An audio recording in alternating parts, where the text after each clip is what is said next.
don't stop. Where the bricks at? I give him that diddy bop. Like take that, take that, take that, take that. I'ma put in work.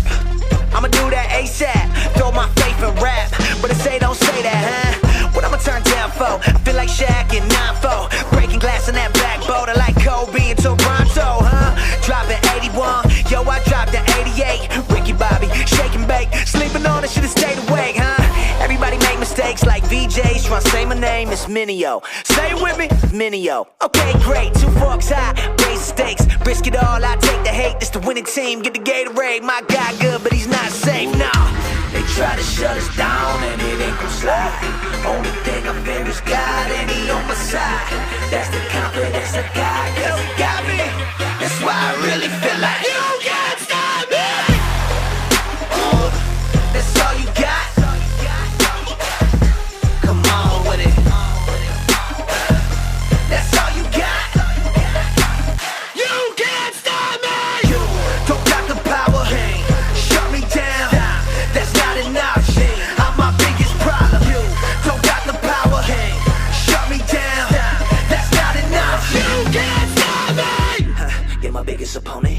You know me, I know you, we know it. Whenever I fail, you always been there to simply remind me I've blown it. You don't see when I'm growing. You don't see where I'm going. You only see in the moment. You know my mistakes. You never let go it. Don't cease to amaze me, and it drive me crazy. That you catch every detail that I missed in the songs I'm making. Saying you will never write a verse like Kendrick. Never be the rapper I got from Hendrix. Top 10 alive, you will never be mentioned. Why aim so high, won't survive the trenches. Plus, you a Christian, Andy.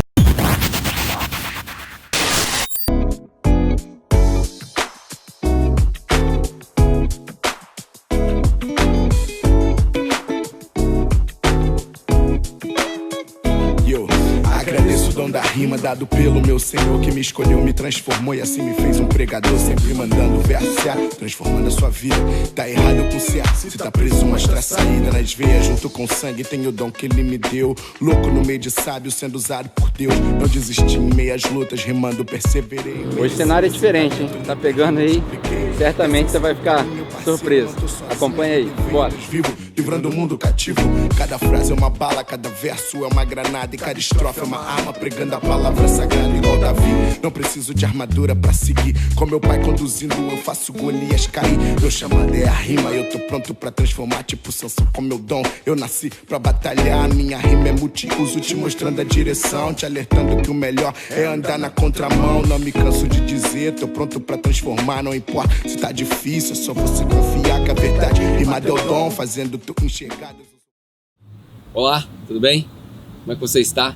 Espero que você tenha tido uma ótima semana e espero que nessa manhã ou de noite, se você estiver assistindo de noite, você esteja bem aí no seu lar, com sua família. Nós estamos no meio dessa série Capela em Casa, falando das 7 esferas de influência da sociedade. E hoje, como você pode ver, nós estamos aqui na frente da prefeitura para discutir política. Não, brincadeira. A gente sabe que política é algo muito difícil de se discutir, principalmente numa conversa de uma via como essa. Mas hoje eu quero falar da esfera de influência do governo. Se você se lembra bem, na introdução da nossa série, eu mostrei para você um diagrama com 7 esferas de influência da sociedade. Dentre eles, família, governo, educação, religião, entretenimento, mídia e outros mais. Hoje é hora ou dia de falar de governo.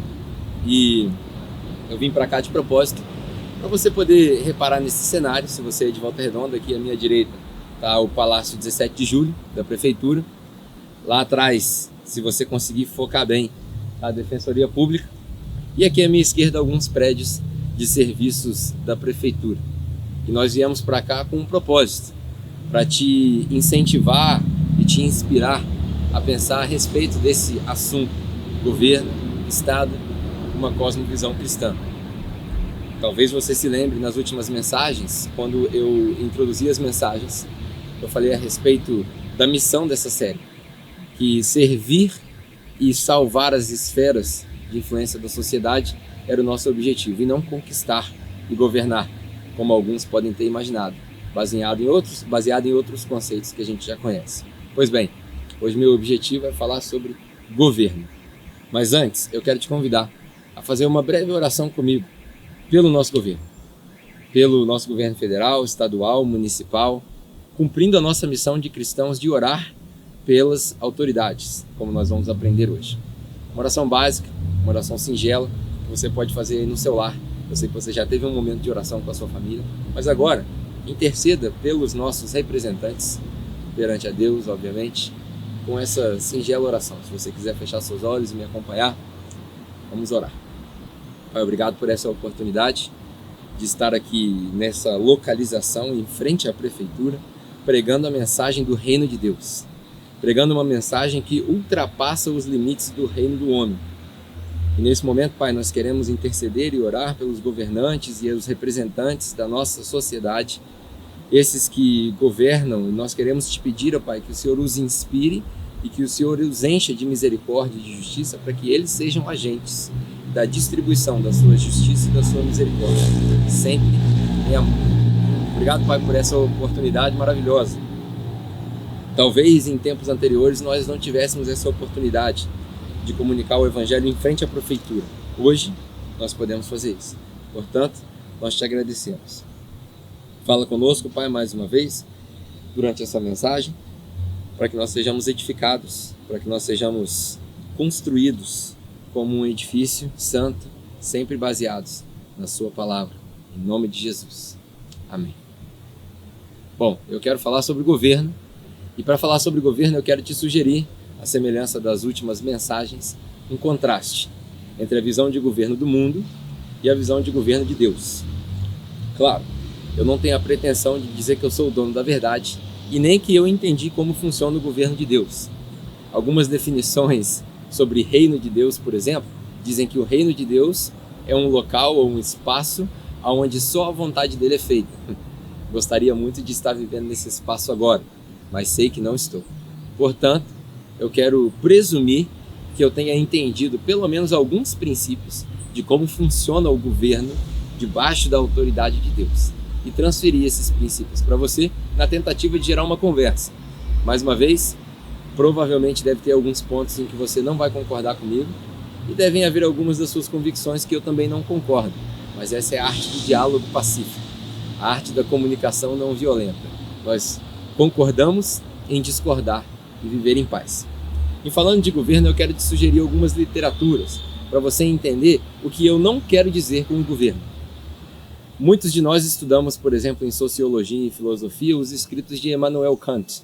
E Immanuel Kant fala a respeito de governo, e a definição mais simplória que eu consegui encontrar, vindo de Immanuel Kant sobre governo, é entidade pública. O que é público? Eu estou aqui nessa praça, por exemplo.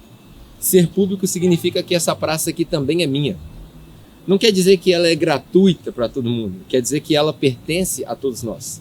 E todos nós temos deveres e responsabilidades para com essa praça, para com as ruas, para com a nossa cidade. Essa é a definição mais simplória que eu encontrei de Immanuel Kant sobre governo. Uma outra definição que eu acho bem pertinente, na verdade eu gostaria de sugerir que você estudasse esse livro se você tiver oportunidade. Eu já citei esse livro na mensagem sobre família. É o livro A Origem da Família, do Estado e da Propriedade Privada, do Frederick Engels, um dos filósofos que terminou o trabalho de Karl Marx, ou diz que terminou, e escreveu essa obra que serve como base de estudo de sociologia por mais de 200 anos. Leia, você vai entender muitas das coisas que nós não queremos dizer. Existe uma visão, obviamente, marxista por trás dos conceitos que ele apresenta no livro. Meu objetivo aqui não é concordar nem discordar, mas eu quero apresentar para você essa literatura para que você estude, para que você chegue às suas próprias conclusões. Hoje também, o que eu não quero fazer é discutir as atribuições do governo. Por exemplo, nós sabemos que o governo, numa república democrática, tem responsabilidades em relação à saúde, à segurança e à educação. Nós terceirizamos essas áreas ou essas esferas do governo à autoridade dele, e nós meio que esperamos a responsabilidade deles e a atitude deles, dos nossos governantes. E muitos de nós só reclamamos. O que eu não quero fazer é discutir aonde passa a linha da responsabilidade do governo quanto a essas áreas. Se a gente falar de segurança, por exemplo, eu posso discutir que o governo tem uma péssima política de segurança pública. Ou eu posso também incitar uma discussão onde nós desenvolvemos a consciência de que o ser humano do outro lado da violência é ser humano como nós. Isso dá mais trabalho, isso requer mais estudo. Eu posso reclamar da saúde pública ou eu posso desenvolver uma consciência de que as pessoas que têm uma condição socioeconômica desfavorecida não desfrutam dos mesmos privilégios que eu. Portanto, é minha responsabilidade servi-los de maneira que eles não precisem tanto do sistema público de saúde ou o Sistema Único de Saúde, no nosso país chamado SUS. Exemplo prático, as pessoas que vivem nas favelas ou nas condições socioeconômicas mais desfavorecidas, muitos deles não têm saneamento básico. A gente pode culpar a prefeitura e o governo estadual, ou nós podemos nos unir e providenciar para eles manilhas, obras, condições de saneamento básico. Ah, mas isso é função do governo. Você conhece aquela história do "isso aí não é culpa minha"? A história da floresta, onde começa um incêndio na floresta e todo mundo fala não foi culpa minha, não foi culpa minha, não foi culpa minha, os animais, as árvores, e no final tudo se queima. É assim que acontece quando nós não assumimos essas responsabilidades. Então hoje, meu objetivo também não é falar das atribuições do governo, nem quanto à educação, por exemplo. Nós terceirizamos a educação. Eu particularmente sou adepto e defensor do ensino domiciliar, embora minha filha hoje mais velha estude na escola tradicional, mas eu gosto do conceito do ensino domiciliar. E eu não quero discutir aqui se isso é atribuição do Estado ou não. Esse não é o meu objetivo. O objetivo é apresentar para você uma visão de mundo do que é o Estado ou o governo e depois o que eu acredito ser o governo de acordo com Deus. Uma das coisas que a gente vê na história dos governos, na história do Estado-nação, é que o Estado foi criado para a autopreservação. Olha que interessante. O que eu quero dizer com isso? Eu assisto uma série chamada The 100, o 100. A história de um acidente nuclear na Terra, onde algumas pessoas foram enviadas para cá para recolonizar a Terra, enfim, são várias temporadas, não quero me delongar aqui. Nessa temporada eles passam por diversos planetas e luas, nessa série, né? E no exercício de colonização de uma delas, a gente consegue ver nitidamente que o governo é formado por aqueles que se julgam mais fortes, é o conceito puro da aristocracia, os melhores devem governar, e sempre o governo é para a autopreservação da sua própria espécie ou do seu próprio povo. Isso é um exercício egoísta. Em todos os lugares onde eles chegam, onde já há pessoas lá e eles vêm colonizar esse espaço, eles se julgam donos e detentores dos direitos daquele espaço. Foi assim no Brasil com os índios, foi assim nos Estados Unidos com os indígenas, foi assim na maioria dos países. E é assim que a gente continua fazendo até hoje.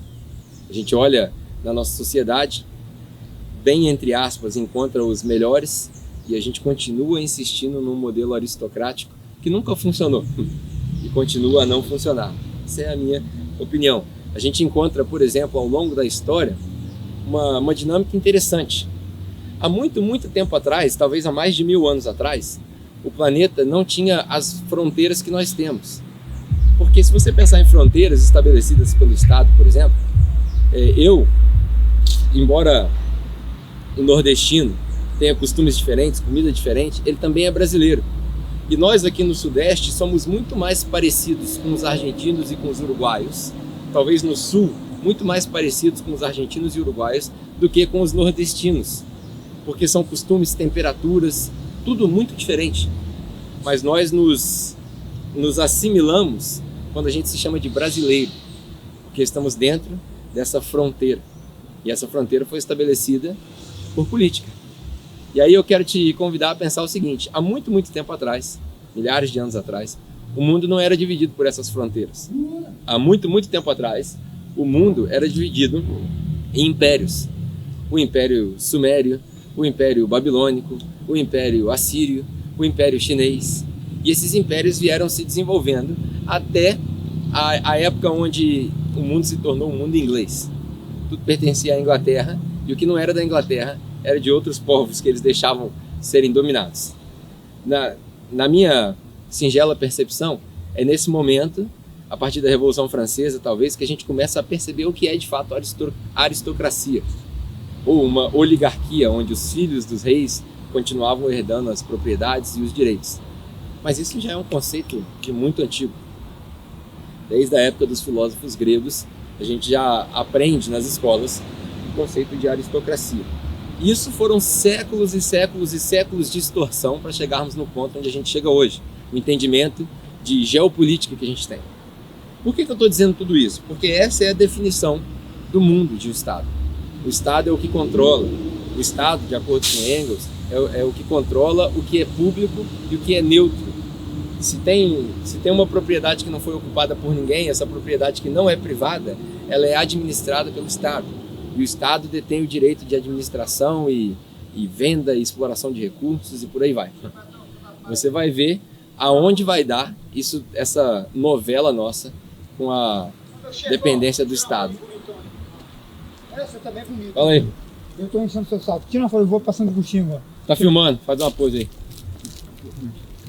Depois vai saindo o take. Vamos lá.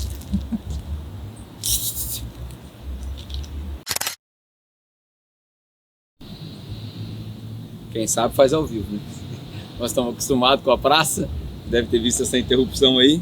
Tiramos uma foto e continuamos. Essa divisão que a gente estava falando, ela causa essa exploração de poder. Hoje a gente tem um termo no nosso governo que a gente diz a máquina do governo. Então hoje o governo, muitos entendem que o governo existe por si só e existe para se autossustentar, para se auto-elevar. E aí você começa a perceber o perigo da interpretação de governo de acordo com o mundo, de acordo com essas ideias. Agora, de acordo com Deus, o governo tem uma outra perspectiva. A semelhança das frases que eu já disse nas últimas mensagens, o nosso objetivo não é conquistar e governar. Nosso objetivo é servir e salvar. E de acordo com Deus, a gente consegue perceber que na história Deus deu governos diferentes, mas sempre com o mesmo objetivo. O primeiro governo que Deus estabeleceu foi o governo de Adão. Se você se lembra, na história do jardim, a gente contou um pouco da história na esfera da família, na mensagem passada. E no jardim, Deus dá uma missão para Adão. A missão para Adão é o seguinte: cuide do jardim. A missão do homem é cuidar do jardim. O segundo governo que Deus deu foi o governo que ele deu para o povo de Israel. Passa essa história de Abraão, José e por aí vai.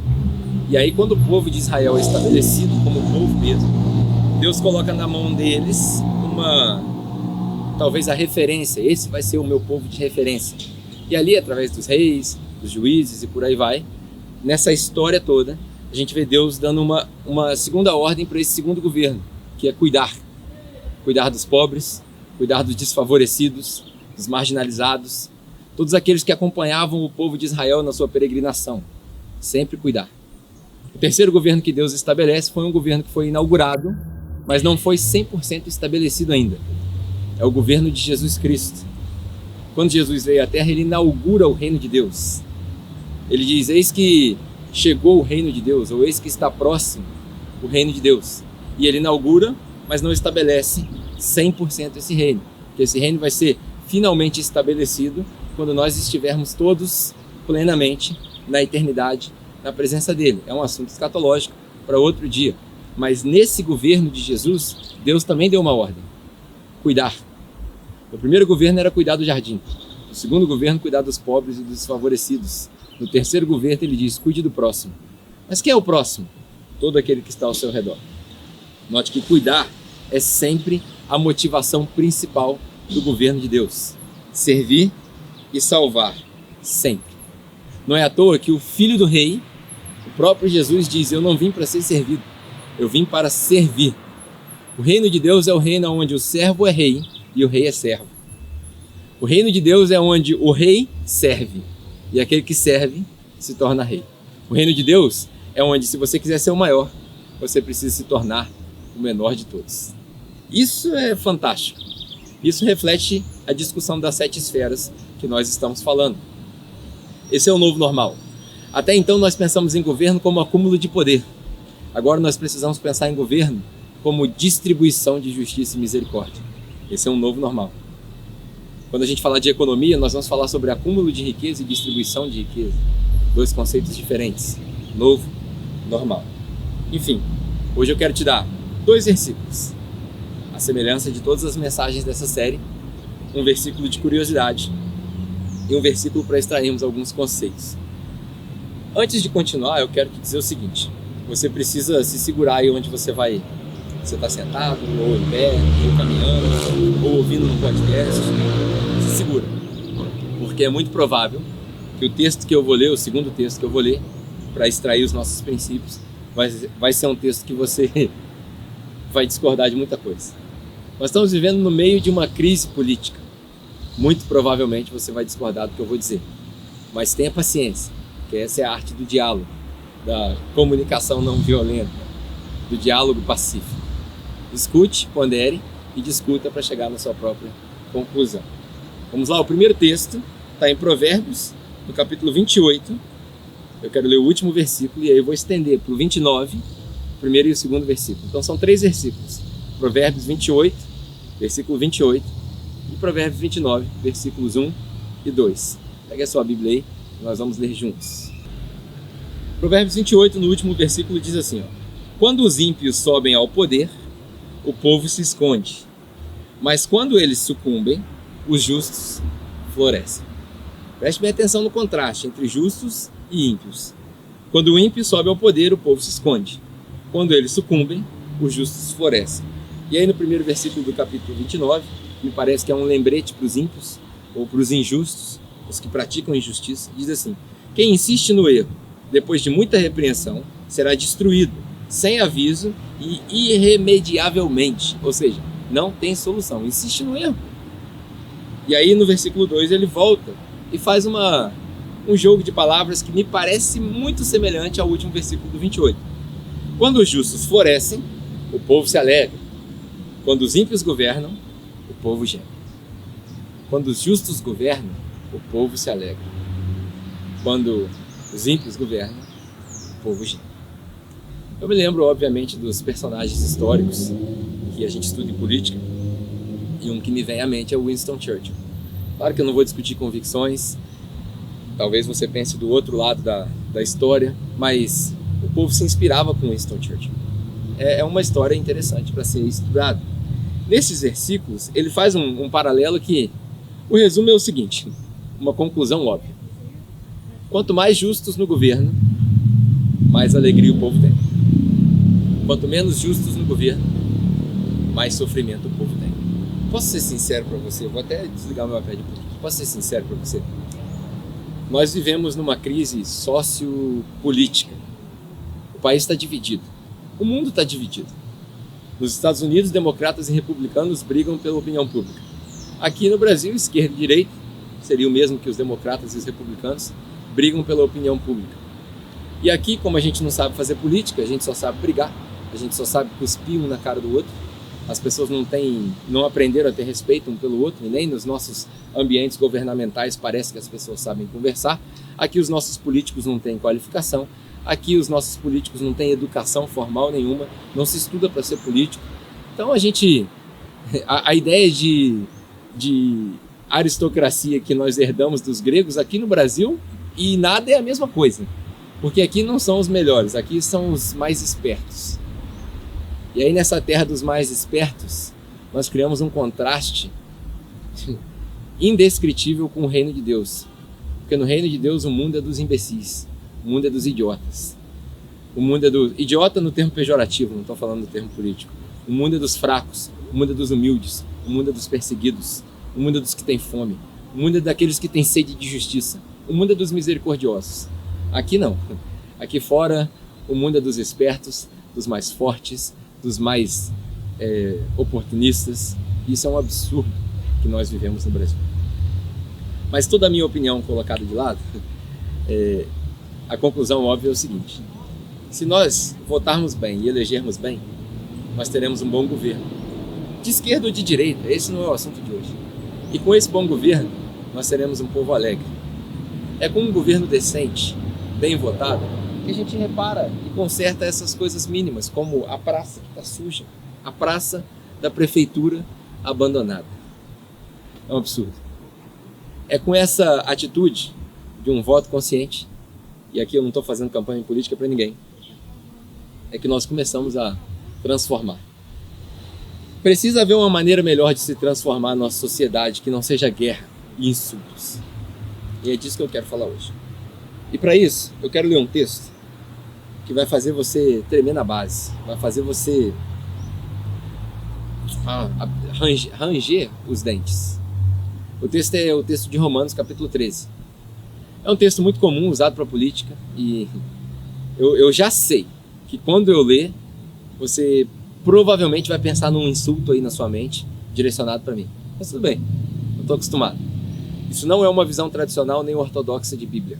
Isso é só uma leitura crua. Eu estou pegando o texto que está aqui na minha Bíblia e eu estou lendo ele cru para você. É o exercício mais genuíno de exegese que eu posso fazer. É ler o texto e te falar, é isso que eu vejo escrito aqui. Aos olhos de Paulo, que escrevia para os seus conterrâneos em Roma, depois da sua conversão, que poderia assustar as pessoas, porque Paulo era um perseguidor da igreja. Ele escreve preso, no desejo de ir visitar Roma, o seu povo, seus conterrâneos, como eu disse, mas nunca conseguiu. E ele escreve essa carta doutrinária que foi responsável pelo despertar da teologia reformada. A carta que, aparentemente, Lutero, enquanto lia, despertava para todos os erros da igreja tradicional. E essa carta tão fantástica, tão famosa, que fala a respeito de inúmeros assuntos pertinentes à nossa fé, no 13º capítulo, num pequeno trecho, traz uma inspiração sobre política, por incrível que pareça. E olha que Paulo tem todo o direito de falar de política, porque talvez numa definição muito simplória, era um político, um representante do governo. E agora, entendendo que ele representa outro governo, que era embaixador de um outro governador, de um outro rei, ele escreve essa carta. Romanos, capítulo 13, do versículo 1 ao 6. Eu vou ler esses 6 versículos para você. E aí nós vamos meditar. Eu tenho 4 reflexões para você. Repare bem na leitura e nas ênfases que Paulo dá. Ele diz o seguinte: todas as vezes eu brinco aqui, né? O que significa todos em grego? É todos. Todos devem se sujeitar às autoridades. Todos. Não se julgue melhor. Eu sei fazer melhor. Calma, eu vou te dar uma sugestão para resolver o seu questionamento. Mas no que Paulo escreve, nós vemos escrito: todos devem se sujeitar às autoridades governamentais. Pois não há autoridade que não venha de Deus. Pedro, mas você está dizendo que foi Deus que colocou o presidente lá? Sim e não. Eu já aprendi também que toda resposta profunda nunca é simples. Nunca é objetiva assim. Sim e não. Se você é dessa escola de pensamento de que Deus está no controle de todas as coisas em todo o tempo, Deus tem consciência de tudo isso, portanto determinou que as pessoas estivessem lá. Agora, se você pensa de uma maneira diferente, onde talvez Deus não interfira nessas coisas, o nosso ímpeto e a nossa pecaminosidade acabou colaborando para o estado em que nós vivemos hoje. Aquele velho ditado: nós somos hoje o fruto das decisões de ontem e amanhã o fruto das decisões de hoje. Seja lá qual for a sua escola de pensamento, o que Paulo diz aqui, o entendimento de Paulo para os romanos é que toda autoridade foi colocada ali por Deus. As autoridades que existem foram por ele estabelecidas. Portanto, aquele que se rebela contra a autoridade está se colocando contra o que Deus instituiu. Olha que interessante. Aquele que se rebela contra a autoridade que, de acordo com Paulo, foi colocada por Deus, se rebela contra o próprio Deus. E aqueles que assim procedem trazem condenação sobre si mesmos. Ou seja, a semelhança da história do anjo de luz caído, de todo aquele romance que nós criamos a respeito de Satanás, do Abaddon, do diabo, toda essa história se assemelha àquele que se rebela contra as autoridades. A professora, o policial, os governadores, né, e por aí vai. Mas eu não concordo com eles. Calma, existe uma maneira pacífica de se resolver esses problemas. Pois os governantes não devem ser temidos. Não devem ser temidos, não é uma tirania. E olha que Paulo vivia num tempo onde eles eram perseguidos. Paulo era um dos agentes perseguidores da igreja. Então ele sabia bem o que ele estava falando. Eles não devem ser temidos, a não ser pelos que praticam o mal. Você quer viver livre do medo da autoridade? Pratique o bem. Simples. Você quer viver livre do medo da autoridade? Pratique o bem. E ela o enaltecerá. Ou seja, a lei, as autoridades vão te enaltecer se você praticar o bem. Pois é serva de Deus para o seu bem. Mas se você praticar o mal, tenha medo, pois ela não porta a espada à toa. Não foi dado poder e autoridade às autoridades à toa. É serva de Deus, agente de justiça, e lembre que Paulo tinha um conceito de justiça talvez um pouco diferente do nosso. As palavras de Paulo não são totalmente reformadas aqui, porque Paulo não tinha um caráter totalmente restabelecido aqui, porque ele mesmo fala: aquilo que eu quero fazer eu acabo não fazendo, alguns capítulos antes disso. Então Paulo também estava num processo como eu e você, e ele talvez tinha um entendimento de justiça que, embora Jesus tenha ensinado para ele, eu ensinei, vocês ouviram dizer olho por olho, dente por dente, eu digo se bater de um lado dá do outro, talvez isso não tenha conseguido entrar dentro de Paulo, entrar dentro foi ótimo, não tenha conseguido entrar em Paulo e cair a ficha como deveria. Mas ele diz: eles são agentes de justiça para punir quem pratica o mal. Portanto, é necessário que sejamos submissos às autoridades, não apenas por causa de uma possibilidade de punição, mas pelo apelo à nossa consciência. Quando nós desrespeitamos as autoridades, pesa na consciência. Pesa na consciência. E aí depois, no versículo 7, se não me engano, ele fala assim: por isso também que nós pagamos impostos. Eu não vou nem falar de imposto, porque se eu falar de imposto, aí que nós não vamos concordar mesmo. Porque no Brasil, terra onde todo mundo sonega imposto, tem que sonegar imposto, porque não consegue viver com a carga tributária, onde o trabalhador de carteira assinada trabalha 7, 8 meses para poder pagar imposto, onde os empresários, os pequenos empresários pelo menos, sofrem com a carga tributária gigantesca, uma carga de juros gigantesca, e a taxa Selic que nunca é estável, e a inflação do país que... não preciso nem falar de inflação. Se eu falar de inflação, então, talvez você que está me assistindo viveu a época do Collor.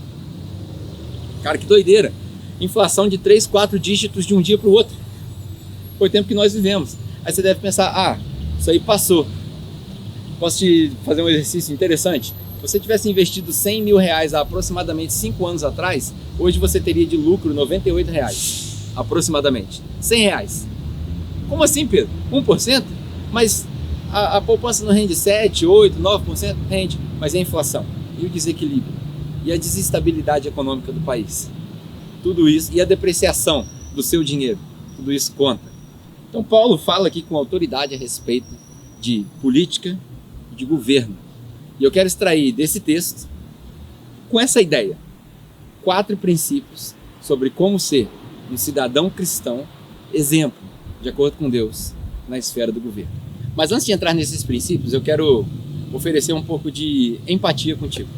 Eu sei que você deve ter ouvido esse texto. Se você tentou ler aí, você deve ter quase rasgado as páginas da sua Bíblia. Porque como, Pedro? Como que eu me submeto às autoridades? Eu sei que meu objetivo não é discutir política, mas eu convivo com várias pessoas que detestam o nosso presidente, por exemplo. E aí eles falam: mas esse cara só fala besteira. E aí como que eu faço isso? Ou, talvez, do outro lado, as pessoas que são fãs do atual presidente detestavam a última forma de governo. Mas como, Pedro, que a gente honra um governo desse? E aí, nesse momento, em empatia contigo, eu penso: e agora quem poderá nos ajudar? Eu! O Chapolin Colorado! Não contavam com minha astúcia. Sigo meus bons? Você lembra disso? O Chapolin? É nessas horas que não tem como, cara. Você olha e fala: mas como que eu vou viver isso que você está falando? Não tem jeito. Nós estamos esperando um super-herói, então, para resolver nosso problema. E a verdade, cara, é que todo personagem político, todo candidato à presidência, governador, senador, todas essas pessoas são caricaturas nossas. É o nosso reflexo. O que está no governo é o nosso reflexo. Porque ele está lá por causa do voto. Óbvio que tem poderes, tem mídia, tem dinheiro, mas primordialmente nós vivemos numa república democrática, onde as eleições são feitas por voto direto. Ele está lá porque nós votamos, bem ou mal, aí vai depender da sua interpretação. Claro também que o Brasil é um país continental, pessoas com entendimentos e necessidades diferentes têm uma inclinação de voto diferente. Mas se nós temos o Espírito Santo de Deus, nós deveríamos ter uma consciência comum de que o papel do governo nunca foi extorquir, o papel do governo é servir. O papel do governo nunca foi de ser ditador, mas sim de distribuir misericórdia. Aí a gente entra num outro padrão. É nesse momento que a gente percebe as caricaturas que nós criamos. Na última eleição, por exemplo, a gente tinha uma caricatura do cristão, do crente, nas eleições que chega a ser hilária, que era o Daciolo. Muitos cristãos falam: nós vamos votar nele porque ele é crente. Nunca vote em alguém por causa da fé dele. Você deve votar por causa do plano de governo que atende à sociedade. Não por causa da fé da pessoa. Porque o nosso reino não é daqui. As coisas são diferentes. Hoje a gente tem uma outra caricatura no governo. A curiosidade é que o nome dele tem até Messias no meio. E as pessoas criaram essa caricatura de um herói. Você sabe qual foi a última vez, pelo menos nos episódios bíblicos, que nós tivemos um herói como uma caricatura de Messias? Foi na rebelião dos Macabeus, onde Judas Macabeus era talvez o Messias esperado. Não deu em nada. A gente precisa tomar muito cuidado com as caricaturas que nós criamos. Hoje, eu quero oferecer 4 atitudes que nós podemos tomar hoje, agora, para sermos cristãos exemplares na esfera de influência da sociedade que se chama governo. A primeira delas tem a ver com o seu voto. Se você quiser exercer influência nessa esfera de sociedade, vote conscientemente. Vote conscientemente. As eleições municipais, se eu não me engano, foram adiadas por causa do corona. Você tem mais tempo para votar. Você já pesquisou os candidatos da sociedade? Você já analisou o plano de governo? Você já procurou no canal do Senado ou nos canais online a respeito dos seus candidatos? Você já pesquisou nas mídias quais são as verdadeiras propostas de plano de governo dos candidatos? Se você não fez isso, você não está exercendo o seu direito que foi conquistado, mas foi conquistado com suor, foi conquistado com sangue.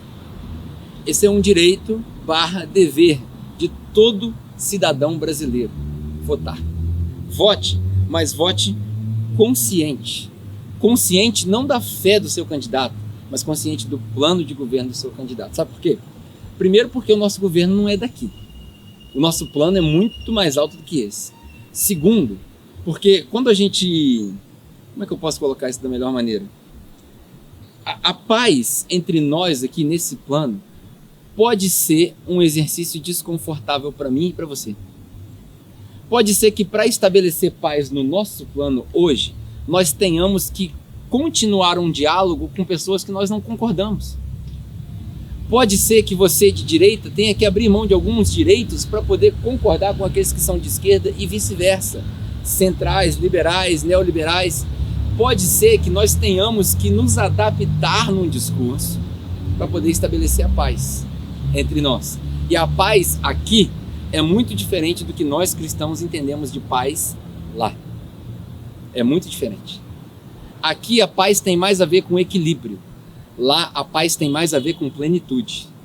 São duas coisas diferentes. Aqui eu preciso aprender a ter paz, shalom, sem ter tudo que eu preciso. Lá eu não preciso me esforçar, porque lá eu tenho tudo que eu preciso. Não tem mais choro, não tem mais lágrima, não tem mais doença, não tem mais desigualdade social. Então talvez o exercício de paz aqui seja um exercício desconfortável para nós. Uma das coisas que eu aprendi durante essa última crise que nós tivemos no mundo inteiro, com o assassinato do George Floyd, foi uma frase que isso ficou na minha cabeça. Alguém disse uma frase num programa de televisão, não me lembro quem, ele falou assim: o diálogo precisa continuar. Quando o diálogo para, a violência começa. Se nós continuássemos a ter um diálogo desde a época do discurso do Dr. Martin Luther King Jr., I have a dream that one day... Se nós continuássemos esse discurso, mesmo que pareça que não leva a lugar nenhum, nós não teríamos dado espaço para a violência. Se o discurso para, a violência começa. A primeira atitude que eu quero te sugerir é vote, mas vote com consciência. A esperança para a transformação do nosso país, estado, município, não está num candidato, está no rei. Você entendeu? A esperança para a transformação não está num candidato, está no rei. É só nele que nós encontramos a esperança. A segunda atitude que eu quero te sugerir é dar exemplo e colaborar. Primeiro como cidadão, segundo como cristão. É a mesma coisa do voto. Primeiro eu voto como cidadão, segundo eu voto como cristão. Na questão de dar exemplo e colaborar, primeiro eu colaboro como cidadão, depois eu colaboro como cristão. Você quer ver um exemplo básico? Não jogue lixo no chão. Não jogue lixo no chão. Eu ando pelas ruas, às vezes, caminhando, e eu vejo as pessoas jogando lixo no chão. Cara, além de ser uma porqueira, né, aqui, se a gente olhar para cá, a gente vai ver lixo no chão. Além de ser uma porqueira e espalhar doença, é uma falta de educação tremenda. A gente não deve jogar lixo no chão. Além de ser burrice, porque se você joga lixo no chão, a chuva leva esse lixo para o bueiro, e o bueiro entope na chuva. O Brasil é típico, as enchentes que inundam as casas. Por quê? Não é porque o nosso sistema de esgoto não dá conta, é porque nós poluímos o sistema. Nós. Na nossa cidade, nós somos cercados pelo Rio Paraíba. O Rio Paraíba é super poluído. Talvez pela indústria que tem aqui na cidade, não sei, eu não posso afirmar, não é isso que eu estou querendo fazer aqui. Mas muita responsabilidade da poluição do rio é nossa. Minha e sua. Exemplo, não jogue lixo no chão. Esses dias eu vi alguém fazer uma postagem dizendo que a rodovia do contorno estava abandonada. E que a rodovia do contorno estava suja, tinha lá um lixo. Alguém pegou restos da sua casa, lixo, sofá, e jogou na rodovia do contorno e estava lá, cheio de abutres, cheio de urubus e tal. E aí eu fico assim, poxa, o cara teve o trabalho de parar ali, sair do carro e filmar. Por que não ter o trabalho de juntar um grupo de amigos e limpar? Eu me lembro que há aproximadamente 1 ano e meio atrás, nós da capela fazíamos os nossos cultos na praça, né? Hoje você viu que teve uma interrupção aqui, sempre tem. A gente fazia os nossos cultos na praça.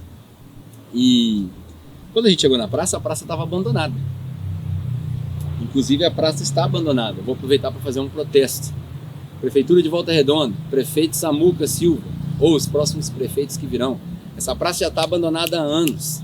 Ela já foi determinada que seria abandonada como parte do patrimônio de Volta Redonda. É um descaso gigantesco.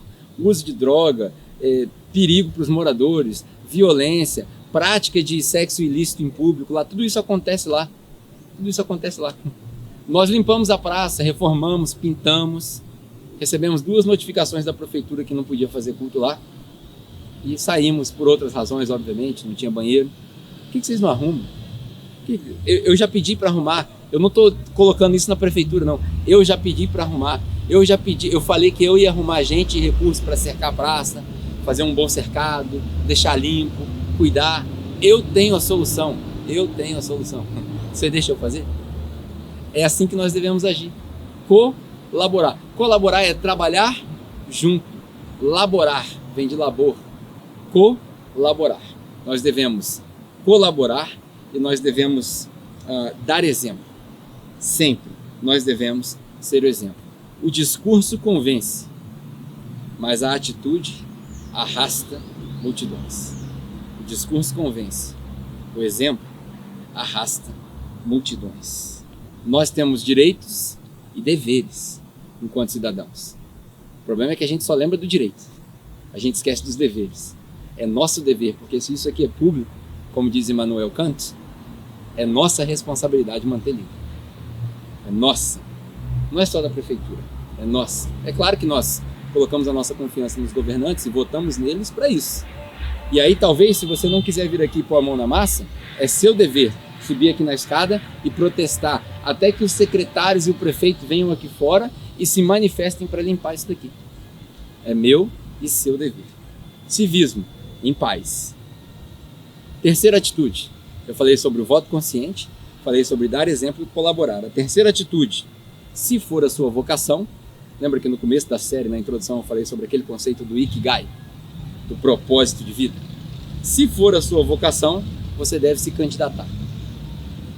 Agora a gente começa a resolver o problema. Candidate-se a um cargo político. Secretário, funcionário, faça concurso, prefeito, governador, vereador, candidate-se. Lute. Tenha uma luta justa na sua candidatura. Mas quando você se candidatar, primeiro como cidadão, porque você já teve do lado de lá, como cidadão, porque você sabe o que é ser um cidadão e correr atrás dos seus direitos. Como cidadão, sem partidarismo e sem favoritismo. Não favoreça grupos para ganhar votos. Não faça isso. É a pior coisa que você faz, porque você se vende. Você, como cidadão, não deve se vender. A sua dignidade deve ser maior do que a sua falha para cair num pecado desse. Não se venda. Primeiro como cidadão. Candidate-se como cidadão. Não apresente política. apresente plano de governo. Porque política é para alguns, governo é para todos. Tá entendendo? Política é para alguns, os que se interessam, estudam. Governo é para todos. Então não chega apresentando política, fazendo grupinho. Apresenta plano de governo sólido e deixe que as pessoas estudem o seu plano de governo. Candidate-se como cidadão e, segundo, como cristão. Como cristão por quê? Porque como cristão você vai carregar a sua cruz. Se esse é o seu chamado, se esse é o seu propósito específico, se esse é o seu Ikigai, você vai carregar a sua cruz. Você vai servir. É isso que a gente lê em Romanos 13. Os governantes são agentes da justiça de Deus. Eles estão ali para nos servir, porque nós praticamos o bem. Esse é o terceiro conselho que eu quero te dar. E por último, primeiro, vote consciente. Segundo, dê exemplo e colabore. Terceiro, candidate-se, se for o seu chamado, obviamente. E quarto, se você ganhar a sua eleição, governe. Mas governe como? Qual é o padrão de governo? Não é conquistar e governar. O padrão é salvar e servir. Sirva a sua comunidade. Sirva os seus eleitores. Carregue a sua cruz. Coloque-se no lugar de cada um. Primeiro, como cidadão, porque eu já disse, você já esteve do lado de lá. Você sabe o que é precisar de algo. Você sabe o que é viver numa situação onde o governo não colabora. E segundo, como cristão. Por quê? Porque como cristão, você representa outro governo. Ah, eu sou prefeito. Sim, você é o prefeito desse governo aqui.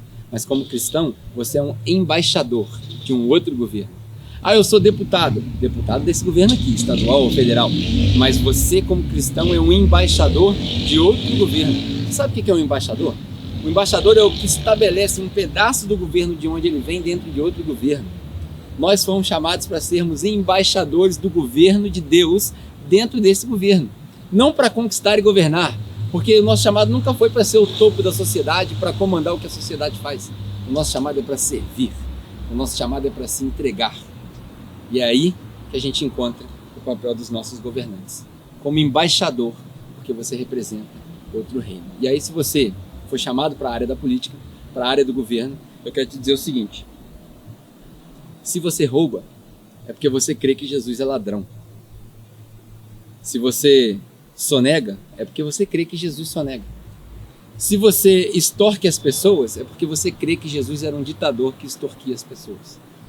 Se você se envolve com a política e vê o que está acontecendo de errado e não faz nada e é omisso, é porque você acredita que Jesus era um covarde e você não merece ser chamado de cristão. Se o seu chamado é para a política, o peso é maior nas suas costas. Se você foi chamado para governar, você tem um peso maior nos seus ombros. Você não pode ser omisso, você não pode ser ladrão, você não pode roubar, você não pode ser injusto. Você precisa se colocar no lugar do menos privilegiado. Você precisa entender que na sociedade existem poderes e potestades dos quais você é responsável de extrair o melhor deles para equilibrar a nossa sociedade. Se você foi chamado para o governo, para a política, se o seu Ikigai tem a ver com isso, você precisa entender a frase talvez mais impactante da oração universal do Pai Nosso: seja feita a tua vontade, não a sua vontade que está me assistindo. A tua vontade é a vontade de Deus. Seja feita a tua vontade aqui na terra, como ela é feita no céu. Se você entende isso, aí sim. Por quê? Porque a vontade de Deus, ela é boa, ela é perfeita e ela é agradável. E se no seu governo, bom, perfeito e agradável não são adjetivos comumente usados para descrever a sua política, você não está fazendo política de acordo com Deus. A sua política precisa ser boa, perfeita e agradável. A sua política tem que ser de acordo com a vontade de Deus. E isso não é sensacionalismo. Isso daqui não é extremismo. Eu não estou falando aqui de jihad. Eu estou falando de bom senso. Eu estou falando de servir ao pobre. Eu estou falando de servir ao desfavorecido. Eu estou falando de equilibrar a sociedade. Porque nós não chegamos no céu ainda. Nós não temos plenitude. Enquanto nós não temos plenitude, nós ficamos satisfeitos com o equilíbrio. O que nós precisamos é de uma sociedade equilibrada. Eu disse há tempos atrás que o mundo, se um mundo confuso precisa de uma igreja corajosa, um mundo em pandemia precisa de um cristão esclarecedor. Eu e você somos o ponto de equilíbrio. Mais uma vez, O nosso objetivo não é conquistar e governar. Nosso objetivo é salvar e servir. E aí eu concluo com essa aplicação. Como que eu faço isso, Pedro? Como que eu faço isso nos dias de hoje, com o governo que eu não concordo? É simples. Faça isso na sua casa. Sirva na sua casa. Sirva na sua rua. Sirva na associação de bairros onde você mora. Você já foi na associação do bairro? Você já foi no CRAS aí do seu bairro? Você já foi na instituição pública que serve a sua comunidade?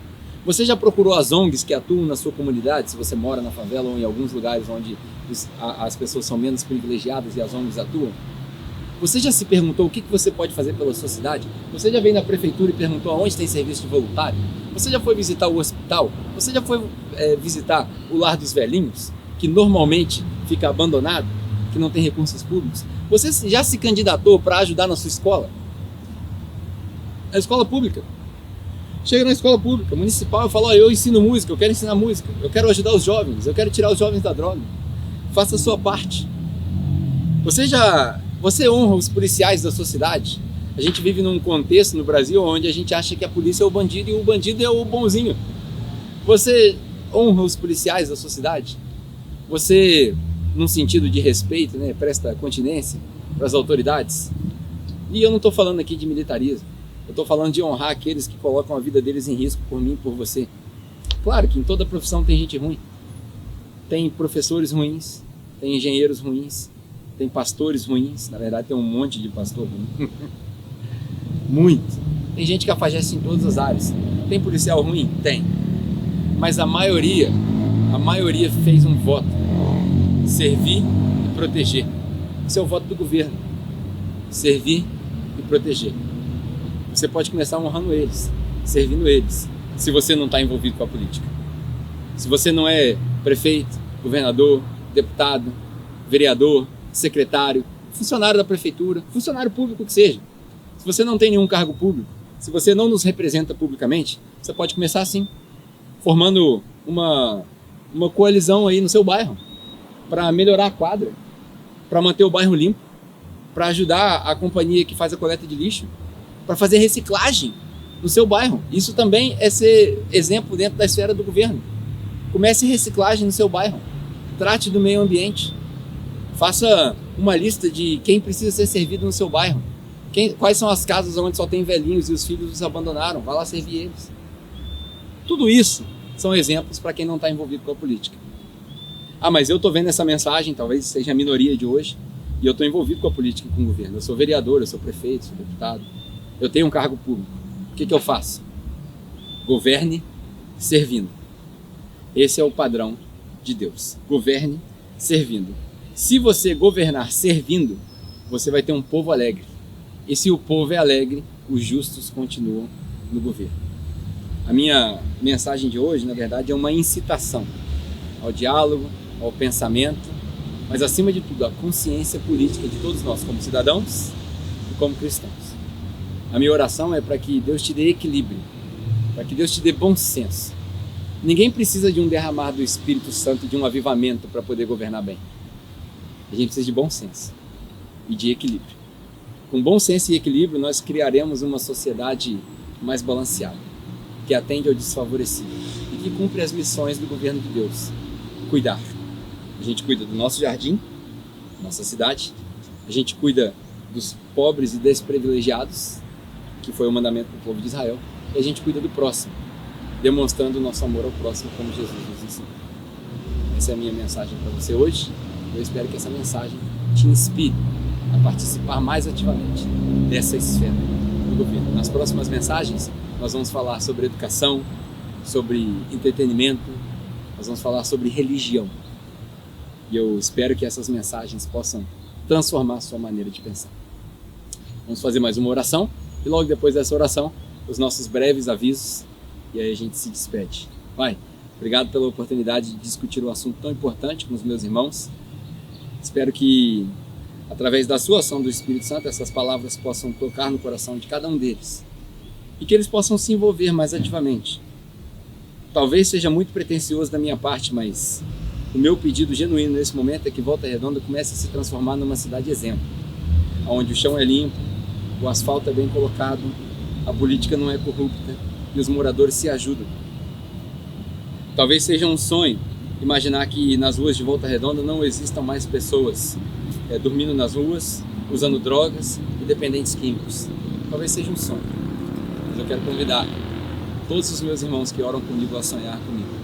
A semelhança do Dr. Martin Luther King Jr., eu também tenho um sonho, que a nossa cidade se transforme nessa inspiração para o restante do nosso estado.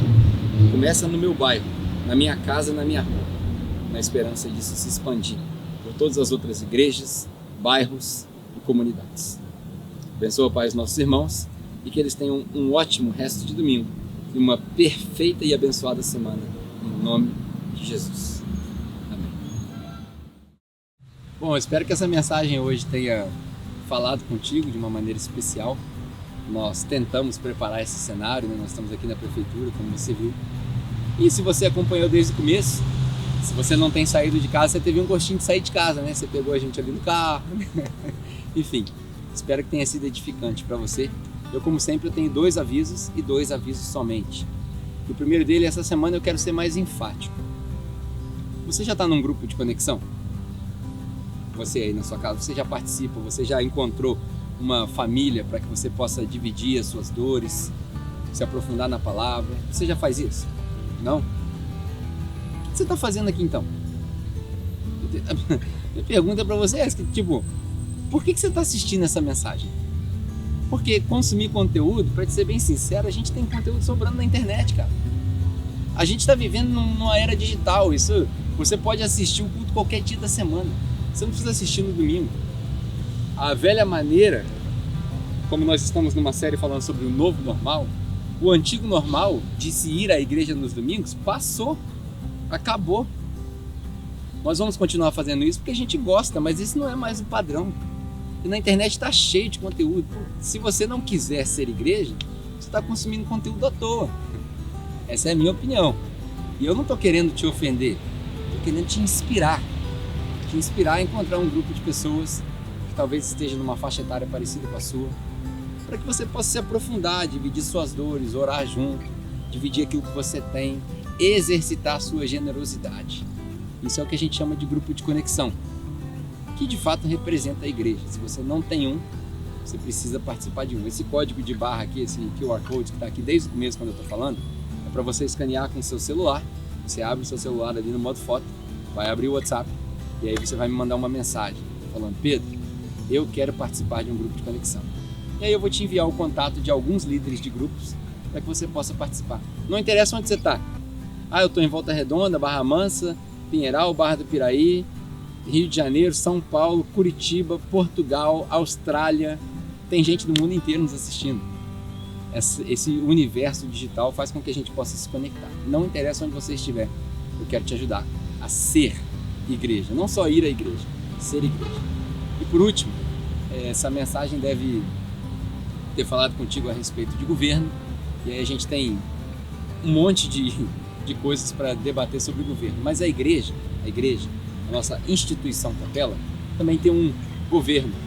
A gente funciona meio que como um governo, onde nós arrecadamos algumas contribuições para poder administrar aqueles recursos, pagar as nossas contas e providenciar os ambientes que nós precisamos para continuar sendo igreja. Por exemplo, essa filmagem custa.